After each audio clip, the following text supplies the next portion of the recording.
आइए आज देखते हैं बिहार बोर्ड के करंट इलेक्ट्रिसिटी के 5 मार्क्स वाले क्वेश्चन, 5 नंबर वाले क्वेश्चन। इसमें सबसे पहले क्वेश्चन की बात करें जो 2022 में और 2020 में पूछा गया। दोनों में कुछ तो कॉमन होगा जो एक साथ रखे हैं। क्या कह रहा है? Establish expression for the heat produce in a conductor. किसी कंडक्टर में हीट प्रोड्यूस होने के लिए क्या एक्सप्रेशन बनेगा ड्यू टू किसके? करंट। यदि किसी कंडक्टर में करंट फ्लो हो रहा है तो उसके कारण उसमें जो हीट प्रोड्यूस होगा उसका एक्सप्रेशन एस्टेब्लिश कीजिए, बताइए, फाइंड कीजिए। सेम कहानी इसके अंदर, find out the expression for heat produce in a conductor due to flow of current. इतना दोनों का सेम है। नेक्स्ट इसमें सेकंड पार्ट में क्या कह रहा है? What is electric power and electric energy. इसमें भी पूछा गया इलेक्ट्रिक पावर।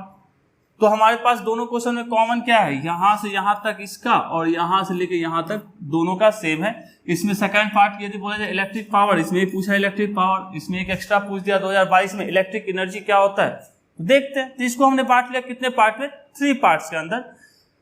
पहला एक्सप्रेशन एस्टेब्लिश करना है, एक्सप्रेशन। दूसरे में हमने पूछ लिया भाई इलेक्ट्रिक पावर क्या है, और तीसरे में इलेक्ट्रिक एनर्जी क्या होती है। तो बारी बारी से तीनों को देखते हैं। सबसे पहले पार्ट 1 को देखेंगे। क्या देखिए, अब कुछ भी लिखने से पहले आपको कुछ समझाना पड़ेगा सामने वाले को। ये नहीं कि अपने मन से लिखना शुरू कर दे, कुछ भी लिख दिए। कभी पढ़े होइएगा V इक्वल्स टू क्या होता है? W/Q। इसी चीज को हमको लिखना है तो यहाँ से हम W बराबर क्या लिख सकते हैं? V into Q।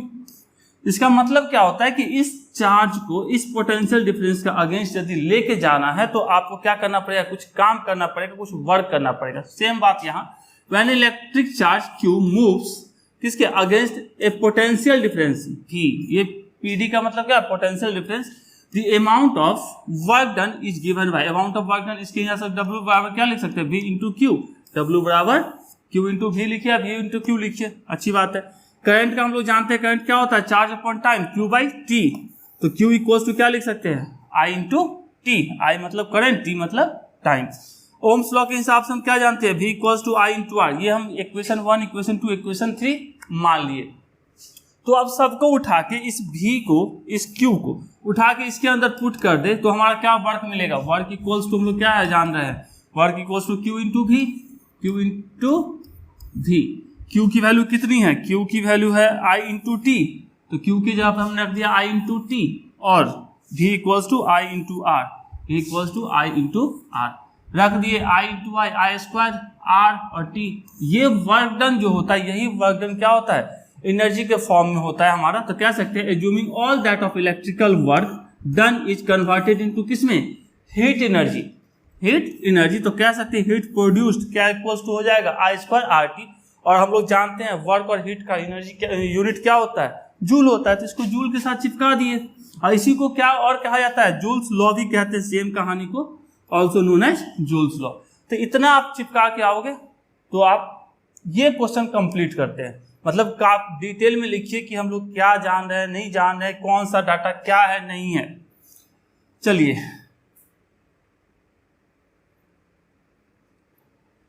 अब आते हैं पार्ट 2 के अंदर। पार्ट 2 में क्या कह रहा है? Electric power. Electric power simple सा होता है work done per unit time. यही हमारा पावर की कहानी चलती है। तो यहां कह सकते हैं electric power is the rate at which work is done और energy is transferred into the electrical circuit. Work अब क्या है? इसका रेट है, किसका? वर्क डन का कहिए, या एनर्जी जो ट्रांसफर हुआ उसका रेट, मतलब वर्क अपॉन टाइम, पावर। आप 11th में पढ़ोगे वहां भी वर्क बाई टाइम ही होता है, यहाँ भी वर्क बाई टाइम होता है। अभी जस्ट देखिए वर्क या एनर्जी के लिए क्या होता है? I स्क्वायर RT, और T से डिवाइड कर दिया, T से T साफ, बचेगा क्या? I square R। अब I स्क्वायर R को VI भी लिखा जा सकता है। कैसे? I इंटू R, इसको लिख सकते हैं I इंटू I स्क्वायर, और R का R, तो I इंटू R भी होता है, तो इसको लिख सकते हैं I भी लिखो या इसी को VI लिखो, एक ही बात है। अब इसको और भी लिखना चाहते हैं तो इसको लिख सकते हैं। देखिए ये हमारा क्या है? I square R। अब इसको हम मान लीजिए I स्क्वायर R का स्क्वायर कर दिया, नीचे हम R ऐसे कर सकते हैं ना, ये R से R कट के वापस से सिंगल R बचेगा। तो I इंटू R होता है V, तो I square R square equals to क्या हो जाएगा? V का स्क्वायर बाई R। इसको हम ये भी लिख सकते हैं। तो फॉर्मूले एक याद रखना है, क्या चीज? I square RT। यदि हमसे पूछता पावर तो work by time I square R T by T, और इसी को कन्वर्ट कर सकते हैं किस में, वी आई में, इसी को कन्वर्ट कर सकते हैं वी स्क्वायर बाई आर में। मतलब एक तो याद रखो आई स्क्वायर आर टी, बाकी automatically I square R T किसके लिए, वर्क डन या हीट एनर्जी के लिए। और यदि हमको पावर पूछता है तो टाइम से डिवाइड कर देंगे तो हमको पावर मिल जाएगा। अब चूंकि पावर का यूनिट क्या होता है, वाट होता है, जानते हैं, ध्यान में रखना है। और 1 वाट बराबर जूल पर सेकंड, क्यों, वर्क का हमारा क्या चीज होता है, जूल, और टाइम का सेकंड। वर्क हो या एनर्जी हो, ये हमारे स्केलर क्वांटिटी होती है, ये भी ध्यान में रखिएगा। अब इसके जो कॉमर्शियल यूनिट है जो हम लोग देखते हैं नॉर्मली, ठीक है, जैसे हॉर्स पावर, मोटर वगैरह लेने जाते हो तो क्या करते हो, 1 HP का दीजिए या 2 HP का दीजिए, तो यही HP जो होता है इसका कॉमर्शियल यूनिट है। पूछा जाता है ऑब्जेक्टिव के अंदर कि 1 HP बराबर कितना, तो याद रखेंगे 746 वाट हॉर्स, और HP का पूरा नाम क्या होता है, हॉर्स पावर। अब जैसे सर्किट के ही एक छोटा सा फिगर बना दोगे तो भी काम चलेगा। ये हमारा डिवाइस, इसका पोटेंशियल डिफरेंस भी है, ये करंट आ रहा है, यहाँ पे एक सेल लगा हुआ है। अब कितना एनर्जी वो यूज करेगा, कितना पावर यूज करेगा, कितना वर्क करना पड़ेगा, ये सब कहानी। अब ये कहोगे छोटू सा आर क्या है, तो ये बैटरी जो होती है हमारे सेल, उसके इंटरनल असिस्टेंस को दिखाता है। और ये जो ई है ये ईएमएफ को बताता है। तो एक छोटा सा फिगर बनाते तो आपका कॉपी खूबसूरत भी दिखेगी और मजेदार भी लगेगा। सामने वाले को ये नहीं सोचना पड़ेगा कि ये आई क्या है, आर क्या है, टी क्या है, उसको सब कुछ फिगर में दिख रहा है, एकदम मस्त बिंदास जिंदा रहेगा, उसको कुछ नहीं चाहिए भैया, सब कुछ आपने दे डाला है। चलिए इसको साफ करते, इतना आप प्यार से लिखोगे मजा आएगा। यदि इसका यूनिट पूछा जाए तो यूनिट कैसे लिख सकते हैं, वर्क का यूनिट होता है mL2t-2 और टाइम का t, तो यहां से हम लिखना चाहते तो क्या लिखते, mL2t-3, तो ये इसका क्या हो जाता, पावर का यूनिट हो जाता। तो लिख सकते हैं यदि लिखना चाहेंगे तो। चलिए नेक्स्ट हमारा किसके बारे में, electrical energy.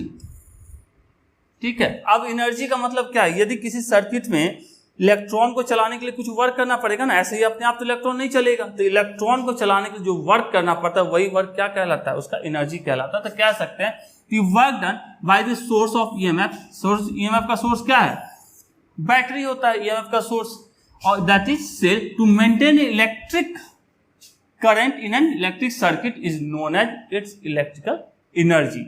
Electrical energy W अभी जस्ट पीछे निकाले थे, आई स्क्वायर आर, या उसको हीट एनर्जी बोलिए, वर्क बोलिए या एनर्जी बोलिए, आई स्क्वायर आर। इसको क्या लिखा जा सकता है, अब इसको I इंटू आर को क्या लिख सकते हैं, V into I into T. अब यदि इसको लिखते तो क्या लिखते हैं, I into R into I, sorry हाँ I इंटू टी। तो ये I इंटू आर क्या बन गया, V, ये I का I और T का T, तो VIT भी लिख सकते हैं। अब इसी को और लिखना चाहें तो इसको भी लिख सकते हैं, क्या चाहिए, जिस I square R square T by R, इसको इतना लिखा जा सकता है क्योंकि आर से आर कट जाएगा, वापस से आई स्क्वायर आर टी। अब ये आई इंटू आर भी होता है, दोनों का स्क्वायर है, तो मतलब लिख सकते हैं V square T by are.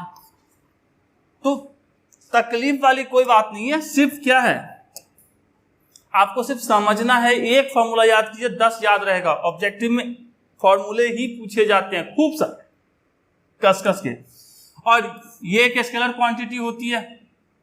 Energy, heat energy बोलिए, पोटेंशियल एनर्जी बोलिए, इलेक्ट्रिकल एनर्जी बोलिए, इलेक्ट्रिकल वर्क बोलिए, सारे क्या है हमारे स्केलर क्वांटिटी है। और 1 जूल बराबर हम लिख सकते हैं, ये क्या लिखा है भैया, VAS। VAS क्या होता है, चलिए देख लीजिए VAS क्या होता है। ये A होता है कैपिटल A, ठीक है, V मतलब वोल्ट, A मतलब एम्पियर और S मतलब सेकेंड। इसको साफ साफ लिखते तो ऐसे लिखते 1 VAS। S छोटू वाला मतलब सेकेंड को बता रहा है, A हमको बताता है एम्पियर को, V वोल्टेज को। इस वाले से भी लिखा जा सकता है, तो हम लिख सकते हैं 1 जूल बराबर 1 volt ampere second, volt ampere second. अब इसका ऐसा यूनिट हमारा क्या, जूल तो बोल ही चुके हैं। अब इलेक्ट्रॉन वोल्ट भी हमारा किस चीज का यूनिट होता है, एनर्जी का ही यूनिट होता है। याद रखिएगा, कई बार पूछा जा चुका है, electron volt is the unit of charge, energy फलना चिल्ला ढकरम ढक दी। तो एनर्जी बोले या वर्क बोले दोनों सेम कहानी, तो इसलिए इलेक्ट्रॉन वोल्ट एनर्जी का या वर्क दोनों में से किसी का चलेगा। तो 1 इलेक्ट्रॉन वोल्ट बताए भी है, 1 इलेक्ट्रॉन वोल्ट बराबर होता है 1.6 इंटू 10⁻⁹ जूल, ऑब्जेक्टिव के पॉइंट ऑफ व्यू से। अब इसका कॉमर्शियल यूनिट क्या होता है, किलोवाट आवर। ये भी पूछा जा चुका है आपके, जैसे ये पूछा जा चुका है कई और ऑब्जेक्टिव में, ये भी पूछा जा चुका है।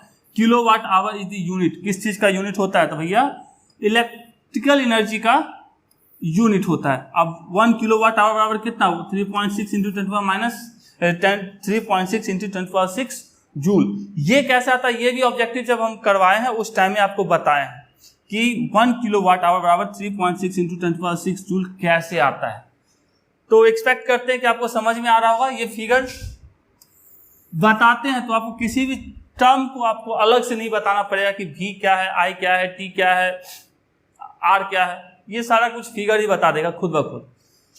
तो इसको क्लीन किया जाए, यहाँ पे हम इसको लिख देते हैं, चलिए इसको काट देते हैं, वोल्ट एम्पियर सेकेंड, साफ साफ, ठीक है, वोल्ट एम्पियर सेकेंड। चलिए आगे चलते हैं। आप लोग स्क्रीनशॉट ले लो और इसको आराम से लिख लो कॉपी में। सेकंड क्वेश्चन क्या कह रहा है? Find the expression of comparison of EMF of 2 cells by potentiometer. Potentiometer का हेल्प करके आपको 2 सेल्स हैं, सेल्स के क्या होते हैं? ईएमएफ होते हैं, तो उनके ईएमएफ को कंपेयर करना है। अच्छी बात है, कर लेते हैं। कब पूछा है? 2020 से 5 नंबर में पूछा है। तो हमने एक डायग्राम बनाया, डायग्राम कंपल्सरी है, बनाइएगा। एक का बैटरी का कितना? E1, एक का E2। तो पहले इसको थोड़ा, ये जो हमने किया इस पूरे कांड को लिखेंगे। क्या लिखेंगे? कंसीडर 2 सेल्स, 2 सेल्स लेते हैं जिसका ईएमएफ कितना है? E1 और E2 which are to be compared, जिसको हमको कंपेयर करना है। The positive pole of the both the cell, दोनों का पॉजिटिव पोल को क्या करना है? एक जगह जोड़ना है। ये इसका पॉजिटिव पोल, ये भी इसका पॉजिटिव पोल, दोनों को लाके किसके साथ जोड़ दिए? ए के साथ जोड़ दिए। तो terminal A of potentiometer and the negative pole को किसके साथ जोड़ देना है? Connected to A terminal of 2 way key. ये हमारा क्या है? 2 वे की है, इसके साथ नेगेटिव टर्मिनल को जोड़ दिए। अच्छी बात है। While its common terminal is connected to a jockey J through galvanometer G. इसके कॉमन टर्मिनल जो ये हमारा है, इसको एक जॉकी से जोड़ते हैं, किसके थ्रू? एक गैल्वेनोमीटर के थ्रू। सब कर लिए। अब क्या किए? लेट, मान लिए L1 और L2 क्या है? Balancing length with the cell E1 and E2 respectively. अब E1 और E2 के लिए बैलेंसिंग लेंथ, बैलेंसिंग लेंथ का मतलब क्या है? इसका मतलब यह है कि जब हम जॉकी को इधर से उधर, यहां से लेके यहां तक जब मूव करेंगे तो कोई ऐसा पॉइंट आएगा जहां पे जाके गैल्वेनोमीटर का डिफ्लेक्शन 0 हो जाए। मतलब उसका सुइया जहां था, मतलब 0 पे है, 0 पे आ जाए। मतलब आगे पीछे करेंगे उसके तो क्या होगा? डिफ्लेक्शन कुछ देगा। लेकिन जो ही उस पॉइंट पे पहुंचेगा, इस पॉइंट पे पहुंचा किसके लिए? हमारा E1 के लिए। तो ये क्या हो गया? इसमें डिफ्लेक्शन गैल्वेनोमीटर के अंदर 0 आ गया, तो उसको बोले L1। और जब हम इसके साथ जोड़े, डॉटेड वाले के साथ, E2 वाले के साथ, तो हमारे को कहां पे 0 मिला? गैल्वेनोमीटर में डिफ्लेक्शन L2 के ऊपर, तो हम उसको बोले L2। तो वही कह रहा है कि L1 और L2 क्या है? हमारा बैलेंसिंग लेंथ है। किसके लिए? E1 और E2 के लिए। हम लोग जानते हैं कि EMF होता है या पोटेंशियल डिफरेंस होता है, वो लेंथ के डायरेक्टली प्रोपोर्शनल होता है। ये इसका प्रिंसिपल है पोटेंशियोमीटर का। तो यहां से लिख सकते हैं प्रोपोर्शनल, तो प्रोपोर्शनल साइन हटाएंगे तो कुछ कांस्टेंट लगाएंगे, तो हमने किसको लगा लिया? x को लगा लिया। तो E1 इक्वल्स टू क्या लिख सकते हैं? x L1 और E2 equals to x L2। अब दोनों का यदि डिवाइड करोगे E1 बाई E2 या E2 by E1, E2 by E1 करेंगे तो क्या लिखते हैं? यदि E2 बाई E1 लिखते तो क्या लिखते हैं? x L2 by x L1। x से x कट जाता, क्या बचता यहाँ से? L2 by L1, L2 by L1 हमारा बचता। अब ये हमको पता चल गया, तो इसको यूज करके हम लोग क्या कर सकते थे? हमको E2 निकालना होता तो क्या लिखते? E1 L2 by L1। तो एक की हेल्प से हमने क्या किया, और पोटेंशियोमीटर की हेल्प से हमने E2 निकाले। तो कह सकते हैं if one of the EMF is known, मतलब E1 हमको पता है, तो हम क्या कर सकते हैं? तो E2 की वैल्यू को निकाल सकते हैं। यही तो कंपैरिजन है। तो E2 बाई E1 कितना आया? कंपैरिजन करके भैया L2 बाई L1। तो नल पॉइंट या कह सकते हैं बैलेंसिंग लेंथ का मतलब क्या है? जहां पे गैल्वेनोमीटर का डिफ्लेक्शन 0 हो जाए। ठीक है, तो इस फिगर को बनाइएगा, थोड़ा सा डाटा लिखिए, थोड़ा सा समझा दीजिए, कहानी खत्म। चलिए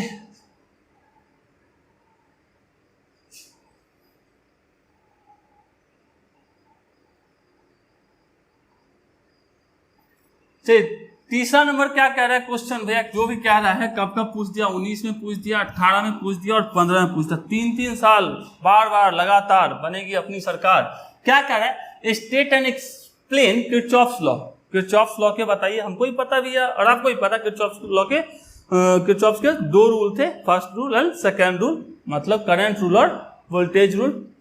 और कह रहा है apply this law obtain the balancing condition of the Wheatstone bridge. अब इसको अप्लाई करके व्हीटस्टोन ब्रिज के बैलेंसिंग कंडीशन, ये वाला सुने होगा P/Q = R/S, उसको आपको निकाल के दिखाना है। अच्छी बात है। दूसरे पे क्या कह रहा है, जो 5 में 2018 में पूछा है, derive the condition for Wheatstone bridge to be balancing using the Kirchhoff's rule. मतलब बैलेंसिंग कंडीशन इसमें भी एक्सप्रेशन देना है। Define Kirchhoff's law of electrical circuit, derive an expression for balancing Wheatstone bridge using Kirchhoff's law। चलिए अच्छी बात है। तो सारे के अंदर क्या कहानी है, पहले वाले में कुछ एक्स्ट्रा डाल दिया, क्या चीज, चलिए पहले वाले में क्या डाल दिया हमको एक्स्ट्रा कि भैया किरचॉफ्स के लॉ को एक्सप्लेन कीजिए और स्टेटमेंट बताइए जो 2019 में, और बाकी सब में क्या बोला है कि डिराइव कीजिए हमारा।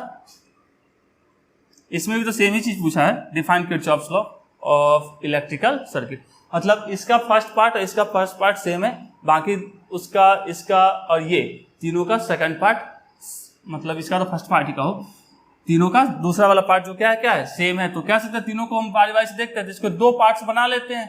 पहला क्या कह रहा है, state and explain Kirchhoff's law. Same कहानी कब पूछा गया था, 2016 के 2 मार्क्स के अंदर। क्या कहा था, state Kirchhoff's 2 law of electrical network. आप लोग 2 मार्क्स वाले देखे होंगे तो उसमें दिखा होगा, ये वाला क्वेश्चन बात किए हैं। और सेकंड पार्ट में क्या हम लोग डिराइव करेंगे कंडीशन को। तो कितने सारे क्वेश्चन हो गए, 19, 18, 15, 5 मार्क्स के आपके, मतलब 3 साल की। तो पहला लॉ क्या होता है किरचॉफ्स का, उसी को करंट लॉ कहते हैं, या उसी को क्या बोलते हैं हम लोग, फर्स्ट ऑर्डर करंट लॉ या जंक्शन रूल। इस रूल में क्या कहा जाता है कि किसी जंक्शन पॉइंट पे जितने करंट आ रहे हैं उतने ही करंट जाएंगे, मतलब sum of the electric current at a junction point is 0। Simple सा तो कह सकते हैं algebraic sum of electric current at junction in any electrical network is always 0। तो कह सकते हैं इस जंक्शन पॉइंट पे जो भी करंट होंगे वो सारे के सारे क्या होंगे, नेट करंट यहाँ पे 0 होगा। मतलब जो आ रहा है और जो जा रहा है सबको जोड़ देंगे तो हमको 0 मिलेगा। यदि अब इसमें भी क्या है, साइन कन्वेंशन की बात करते हैं, इसका मतलब क्या है, इनकमिंग करंट को हमने क्या मान लिया, किसके, टुवार्ड द जंक्शन, इसको पॉजिटिव। तो आउटगोइंग करंट को क्या मानेंगे, जो जंक्शन से बाहर जा रहा है। जंक्शन से बाहर कौन जा रहा है, ये जा रहा है, ये जा रहा है और ये जा रहा है। तो आउटगोइंग करंट को क्या मान लेंगे, निगेटिव। और सब कुछ जोड़ देंगे तो हमको क्या आना चाहिए, 0। मतलब आने वाले कौन हैं, देखिए ये हमारे बाबू साहब आ रहे हैं, ये भी आ रहे हैं, मतलब I1 और I4 पॉजिटिव आ रहे हैं।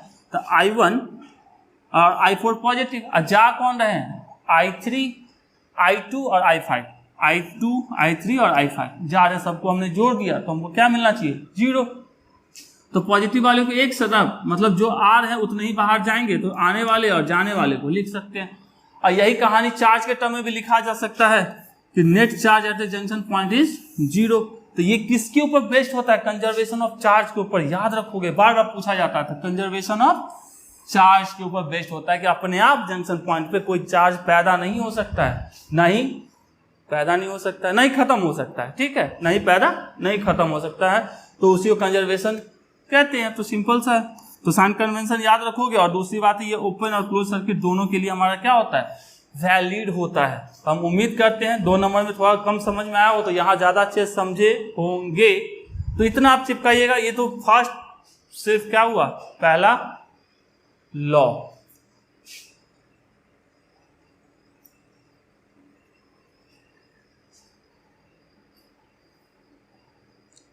अब आते हैं सेकेंड लॉ के अंदर। तो सेकेंड लॉ क्या कहता है कि किसी भी लूप के लिए पोटेंशियल ड्रॉप, या चलिए पोटेंशियल ड्रॉप, और दूसरा क्या चीज, टोटल ईएमएफ का सम जो होता है वो हमारा 0 के बराबर होता है।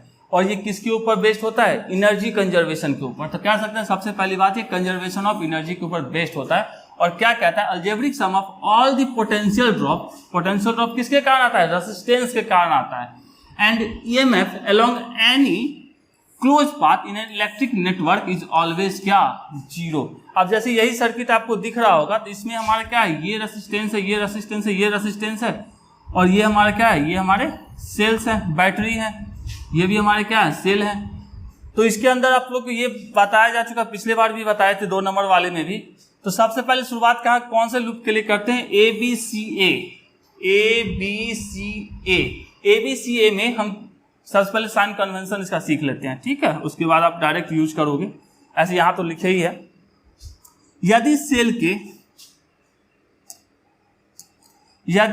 के हम चलते हैं, ये पॉजिटिव टर्मिनल होता है, ये निगेटिव टर्मिनल होता है। यदि हम पॉजिटिव से निगेटिव की तरफ हम चलेंगे, कौन चलेगा, हम चलेंगे, करंट किधर जा रही है उससे मतलब नहीं है, ठीक है।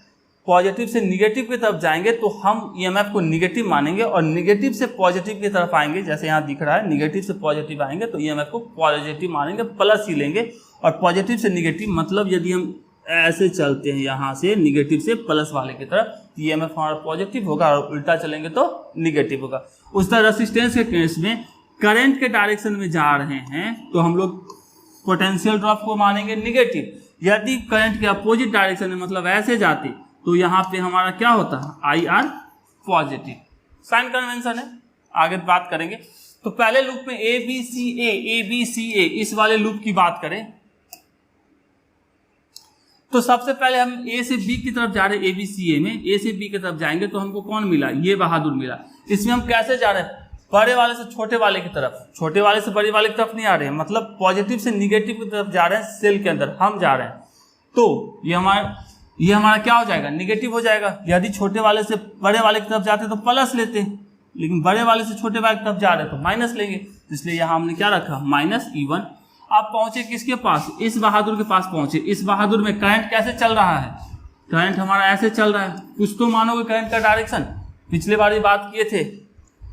तो इसमें करंट इस तरफ चल रहा है, हम कैसे जा रहे हैं, हमारे जाने का तरीका क्या है,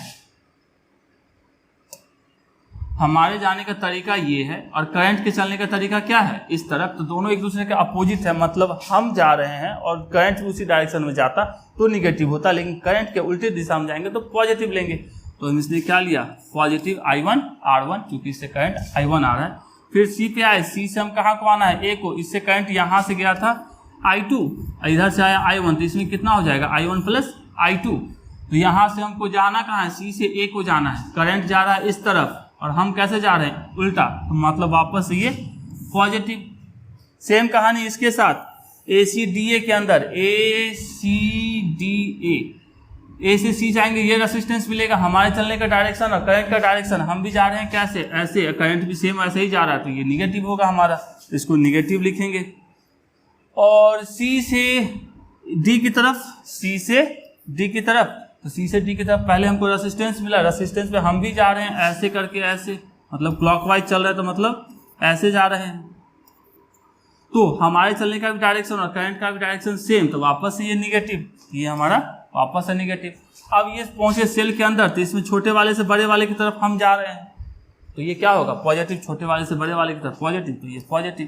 तो ये दो इक्वेशन आप चिपका देते हैं, ये दो इक्वेशन एक सर्किट बना के और क्लियरली लिख देते हैं छोटा सा, तो आपको सेकंड लॉ क्लियर होता है। और 5 नंबर पूछा तो आपको साइन कन्वेंशन भी लिखना पड़ेगा, पहले आप इसको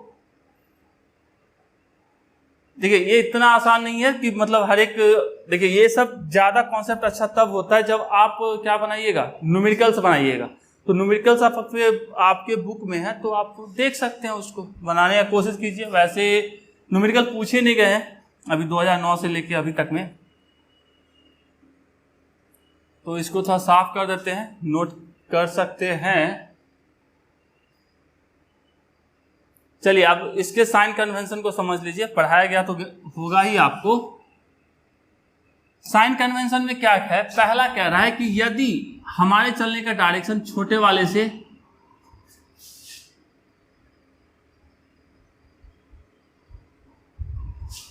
ये छोटा वाला माइनस, ये बड़ा वाला प्लस, नहीं अच्छा दिख रहा है, माइनस ये बड़ा वाला प्लस, नहीं अच्छा दिख रहा है, ऑलरेडी अच्छा है, ये छोटा वाला माइनस, ये हमारा चलने बड़ा वाला प्लस। यदि हमारे चलने का डायरेक्शन क्या है, छोटे वाले से बड़े वाले की तरफ, निगेटिव से पॉजिटिव की तरफ हम चलेंगे यदि, तो हमारा पोटेंशियल क्या होगा, प्लस ही होगा। तो कह सकते हैं तो EMF is taken positive well be travels from कहां से, negative to positive terminal of the cell through the electrolytes. Electrolytes कहाँ पाए जाते हैं, सेल के अंदर चलना है, सेल के बाहर की बात नहीं हो रही है। दूसरा उल्टा चलेंगे, मतलब पॉजिटिव वाले से निगेटिव वाले की तरफ ऐसे इलेक्ट्रोलाइट्स होते हुए, तो हमारा क्या होगा, ईएमएफ निगेटिव। सेम कहानी, तो EMF is taken negative when we traverse from the positive to negative terminal of the cell through the electrolytes. अब तीसरे की बात करें तो इसमें क्या है, यदि करंट का डायरेक्शन ये है और हमारे चलने का भी डायरेक्शन सेम रहेगा तो पोटेंशियल ड्रॉप क्या होगा, निगेटिव। और यदि हमारे चलने का डायरेक्शन, ये हमारे चलने का डायरेक्शन और करंट के चलने का डायरेक्शन एक दूसरे के अपोजिट होगा, तो हमारा क्या होगा कहानी, पॉजिटिव, ये पॉजिटिव लिखा हुआ पॉजिटिव आई आर। तो यही कहानी है, the potential falls along the direction of current in the current path and the rise along the किसके, current opposite to the current path. Current के डायरेक्शन में जाएंगे तो पोटेंशियल ड्रॉप करेगा, फॉल करेगा, और करंट के अपोजिट डायरेक्शन चलेगा तो पोटेंशियल राइज करेगा। कैसे potential fall is taken as negative और potential rise taken as positive. इतना लिखते हैं, मोर मोर मोर मोर देन इनफ है। अब इससे ज्यादा किरचॉफ लॉ में क्या लिखिएगा, साइन कन्वेंशन लिख ही डाले, इक्वेशन आप लिख ही डाले, उसका जो थ्योरी है सेकेंड लॉ वो लिख ही डाले, आप क्या लिखिएगा। नेक्स्ट हमारा क्या है, ड्राइव द कंडीशन किसके लिए, व्हीटस्टोन ब्रिज के लिए, का बैलेंस्ड कंडीशन के लिए किसको यूज करना है, यूजिंग किरचॉफ्स लॉ। तो हम सबसे पहले क्या किए, एक सर्किट बनाते हैं, किसके हिसाब से, व्हीटस्टोन ब्रिज के हिसाब से एक सर्किट बनाते हैं जिसमें रेसिस्टेंस क्या, P Q R S, 4 resistance रखते हैं। इसमें और क्या क्या कनेक्ट करते हैं, एक गैल्वेनोमीटर कनेक्ट करते हैं, कहाँ पे, जंक्शन बी और डी के ऊपर, मतलब इस बी वाले से और डी वाले के बीच में एक गैल्वेनोमीटर को कनेक्ट करते हैं। अच्छा, और EMF of this cell in this circuit is E, एक सेल लगाए, इसका ईएमएफ हमने क्या ले लिया, ई ले लिया। अब सेल है तो करंट देगा ऐसा, तो करंट निकला, आई करंट निकला, आई यहां से आया, इस पॉइंट पे आएगा तो आई का क्या होगा, डिवीजन होगा, मतलब इस साइड हमारा I1 गया और इस साइड हमारा I2 गया। तो फर्स्ट लॉ के हिसाब से लिखते तो क्या लिखते, I बराबर I1 प्लस I2, ठीक है। अब यहां से जब ये I1 आगे बढ़ा तो यहाँ पे जंक्शन पॉइंट मिला, यहां से फिर से I का बंटवारा होगा, तो गैल्वेनोमीटर की तरफ हमारा I चला गया और इस तरफ हमारा क्या आ गया, I3। तो यहां से हम लिखते तो क्या लिख सकते थे, I1 बराबर I3 plus IG according to first rule. फिर यहाँ बाबू साहब आए, I2 वाला बाबू साहब कहाँ आए, D पे पहुंचे, और इस साइड से कौन आ रहा है, IG आ रहा है, तो इस तरफ कौन जाएगा, दोनों मिलके बन जाएगा, तो यहाँ से I4 गया, और इस I4 को हम क्या लिख सकते हैं, फर्स्ट लॉ के हिसाब से I2 प्लस IG।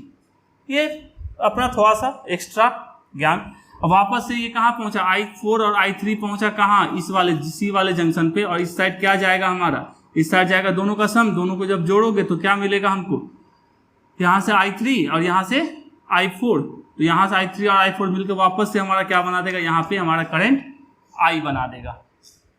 I1 टूटा तो यहाँ से लिख सकते थे ना, I3 बराबर I1 माइनस IG, जो ही दोनों को जोड़ोगे तो IG से IG साफ, I1 प्लस I2, और I1 प्लस I2 किसके बराबर है, I के बराबर है। ये पहले बात करंट का कंट्रीब्यूशन हो गया, तो हमने पहले में I1, इसमें I2, इसमें I3 माना, इसमें I4 माना। तो the EMF of the cell, ठीक है, late current I1, I2, I3 और IG किसके में, गैल्वेनोमीटर के अंदर जो हमारा करंट गया है। ये कहानी हो गई किसकी, जो फिगर है, जो हमारा फिगर है उसके अंदर की पूरी कहानी होगी। अब इसके आगे चलते हैं, पहले इसको साफ कर लिया जाए, ठीक है। अब किरचॉफ्स लॉ के फर्स्ट रूल को यूज करते हैं कहाँ पे, पॉइंट बी के ऊपर। पॉइंट बी के ऊपर हमको क्या यहाँ दिख रहा है, अभी जस्ट बात की, यहाँ से हमारा क्या आया, I1 आया, इस साइड क्या गया हमारा I3 गया, और इस साइड हमारा क्या आया, IG आया। तो यहाँ से लिख सकते हैं, क्या लिख सकते हैं भैया, जितना आता है उतना ही जाना है। तो आ कौन कौन रहा है, I1 आ रहा है, और जा कौन रहा है, IG और I3। तो यहाँ से लिखना चाहे तो अभी जस्ट लिखे थे I1 is equals to IG plus I3, इतना लिख सकते हैं। तो इसको हमने मान लिया I1 बराबर IG प्लस I3, ये इक्वेशन नंबर 1, या दोनों का सम लिखते जो आ रहे हैं वो पॉजिटिव है, जो जाते हैं वो निगेटिव। उसका दूसरे पॉइंट पे चलते हैं, पॉइंट डी के ऊपर। पॉइंट डी कहाँ है? यहाँ है। आ रहा है और जा रहा है, दोनों बराबर होना चाहिए। तो आ कौन रहा है? इस साइड से IG आ रहा है, तो IG आ रहा है तो लिख सकते हैं I2 प्लस IG बराबर I4। तो I2 प्लस IG बराबर I4, या ऐसे भी लिख सकते थे I2 प्लस IG, जो आ रहे हैं वो पॉजिटिव, जो जा रहे हैं I4 जा रहा है जंक्शन पॉइंट से, तो निगेटिव।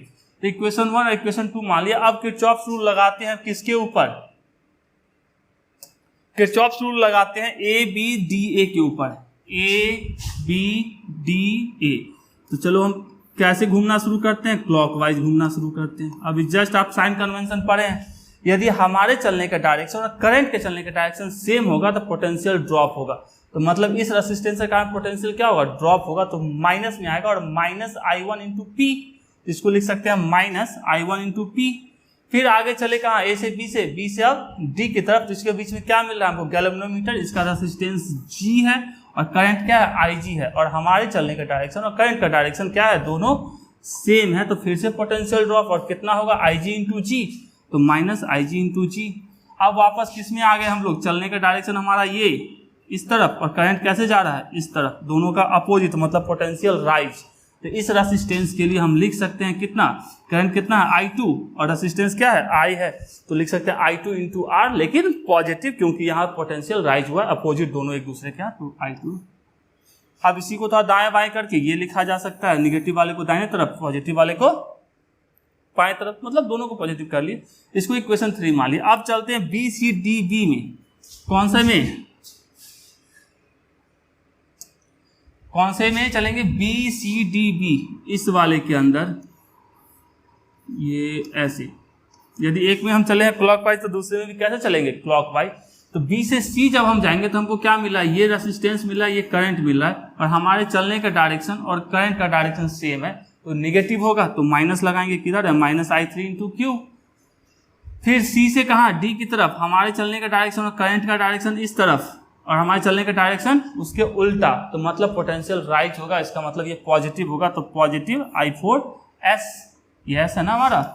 अब D पे पहुंचे, D से हमको B जाना है, D से B में करंट का डायरेक्शन ये, हमारे चलने का डायरेक्शन से जस्ट उल्टा, तो यहाँ के लिए क्या होगा? पोटेंशियल ड्रॉप या rise? Potential rise, positive IG into G, positive IG into G।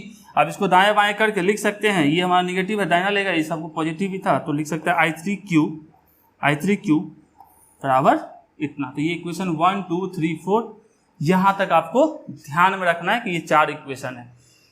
अब आगे चलते हैं,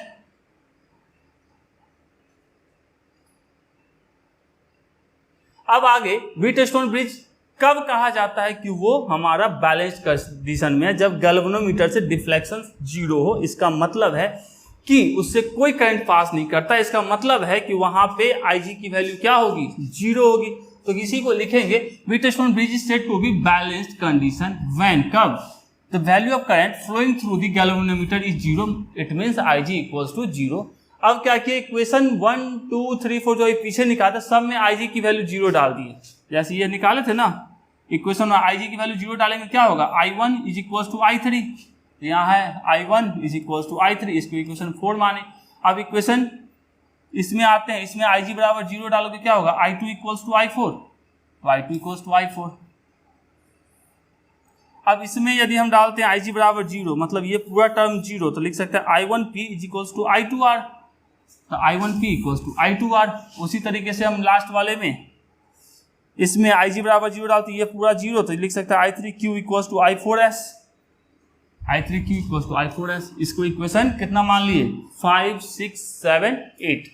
चलिए अब क्या किए? 6 7 के साथ 8 को डिवाइड किया, मतलब 7 में 8 से डिवाइड किए, मतलब इसमें इससे डिवाइड करेंगे तो इस साइड क्या होगा? I1P divided by I3Q, I1P I3Q, और राइट हैंड साइड I2R और I4S, I2R I4S। अब यहां से क्या देखा जा सकता है? फ्रॉम इक्वेशन 5 and 6 से, 5 and 6 से हम देख रहे हैं I1 और I3 बराबर है, I1 और I3 बराबर है, I1 और I3 बराबर है, तो ये दोनों कट गया। और इक्वेशन नंबर 6 में क्या देख रहे हैं? I2 और I4 भी बराबर है, I2 और I4 भी बराबर, तो मतलब ये दोनों भी कट गया। तो तो हमको क्या मिला, P by Q is equals to R by S। यही तो है हमारा कंडीशन बैलेंस्ड व्हीटस्टोन ब्रिज का। तो कह सकते हैं this is the condition for the balance of Wheatstone bridge, this principle is used in the कहाँ पे, laboratory for working of unknown workout unknown resistance. अब इसके हेल्प से तीन, यदि हमको रेसिस्टेंस पता है तो एक को हम निकाल सकते हैं इसके हेल्प से। तो ये हमारा व्हीटस्टोन ब्रिज का, समझ ही रहे हैं। चलिए आगे कह रहा है व्हाट इज व्हीटस्टोन ब्रिज। अभी तो व्हीटस्टोन ब्रिज का ये वाला कहानी देख चुके। अब होता क्या, कब पूछा है, 2017 में 5 नंबर पूछा है। तो क्या ये सिंपल सा 4 रेसिस्टेंस का एक अरेंजमेंट होता है। तो कह सकते हैं Wheatstone bridge is an arrangement of 4 resistance which can be use to measure one of them in terms of the rest. मतलब टोटल 4 है, इसमें से 3 की मदद से किसी एक को निकालने का काम करते हैं। कह सकते हैं बैलेंस्ड कंडीशन कब होगा, तो the bridge is said to be balanced when deflection किसके अंदर, गैल्वेनोमीटर के अंदर। अभी बहुत अच्छे से पढ़े, IG बराबर 0 होगा, that is no current flowing through कहां से, गैल्वेनोमीटर। और इन अदर वर्ड्स कह सकते हैं यहाँ का जो पोटेंशियल होगा V का, वही पोटेंशियल किसका होगा, D का। तो VB is equals to VD। और बैलेंस कंडीशन के लिए जस्ट निकालें P by Q equals to R by S।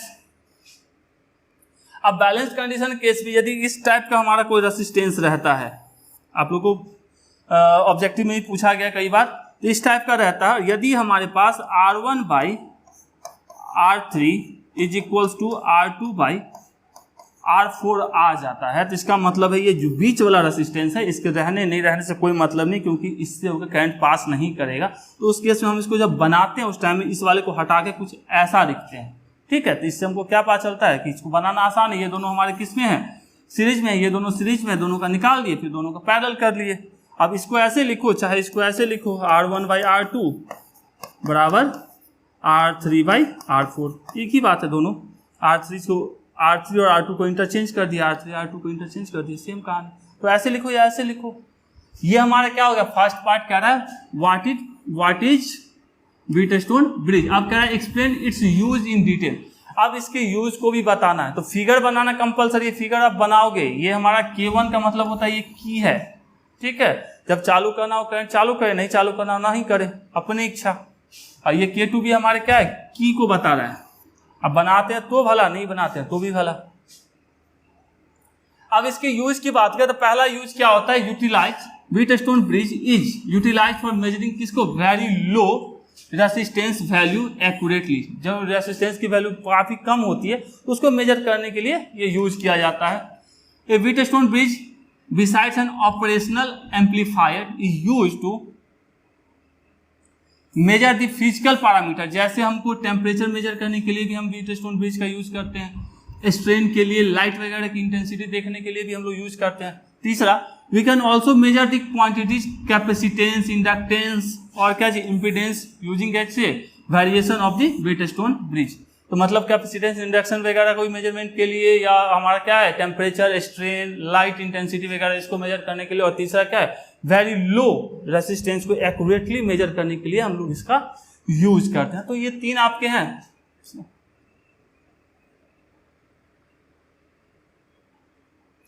तो इतना लिख देंगे तो आपको मिलने चाहिए अच्छे मार्क्स।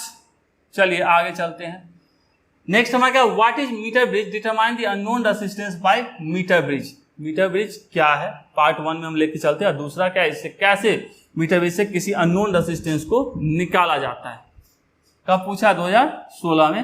तो पहली बात है, मीटर ब्रिज क्या होता है, सिंपल सा, ये हमारा व्हीटस्टोन प्रिंसिपल के ऊपर वर्क करता है।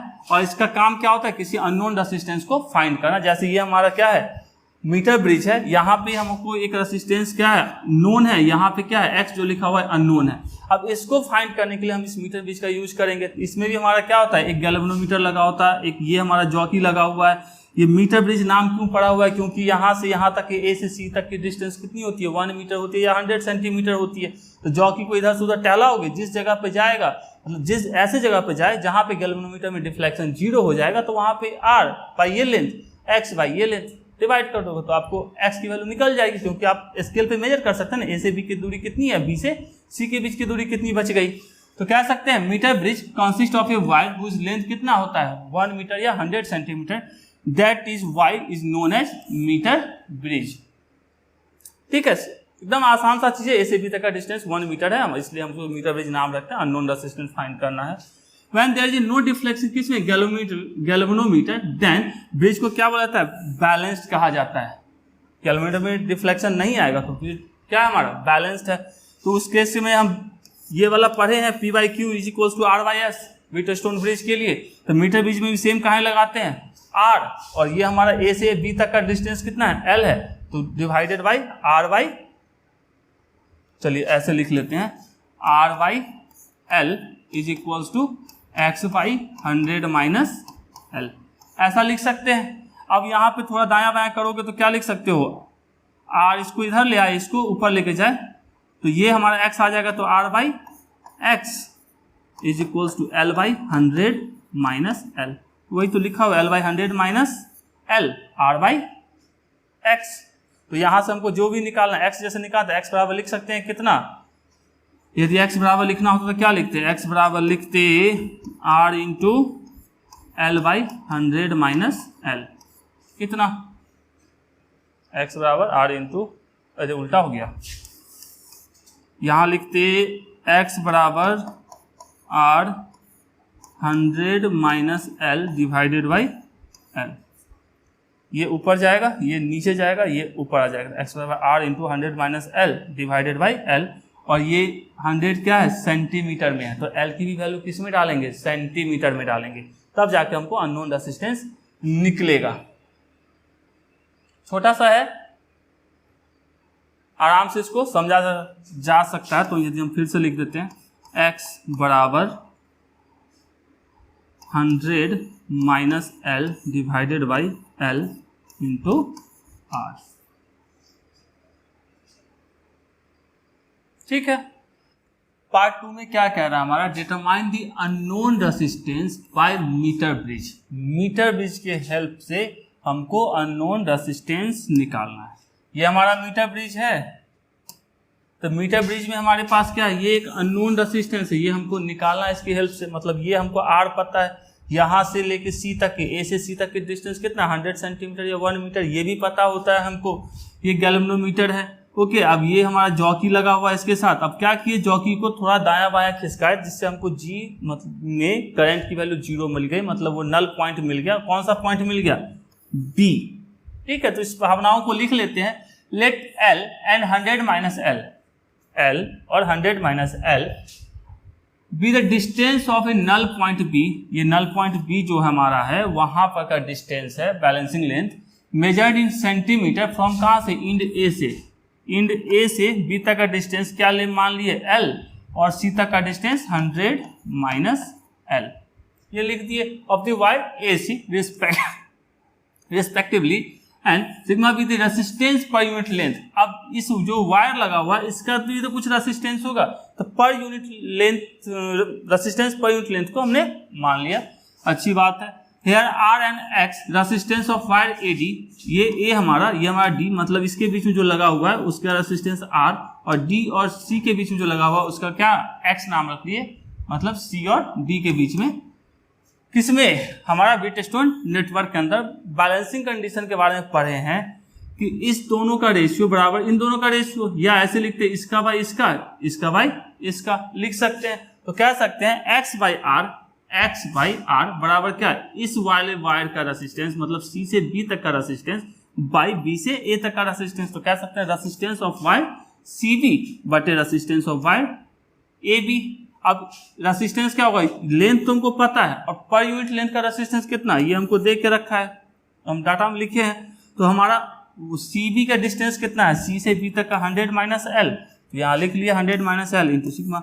अब हमारा लेंथ L के लिए भी हम सिंपल से सेम कहानी, ये से ये साफ हो गया, तो हमारा क्या बचेगा 100 माइनस L बाई L, और हम R को दाहिना लेके जाएंगे तो X बराबर लिख सकते हैं कितना, इतना।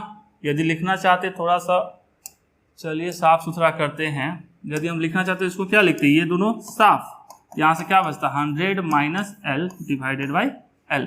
अब हमको x चाहिए तो x बराबर क्या लिख सकते हैं, R इस साइड चला जाएगा तो R into 100 minus L by L। और यही चीज अभी हम जस्ट पीछे भी किए थे, यदि हमको यहाँ पे x निकालना होता तो x बराबर क्या लिखते, R into 100 minus L by L।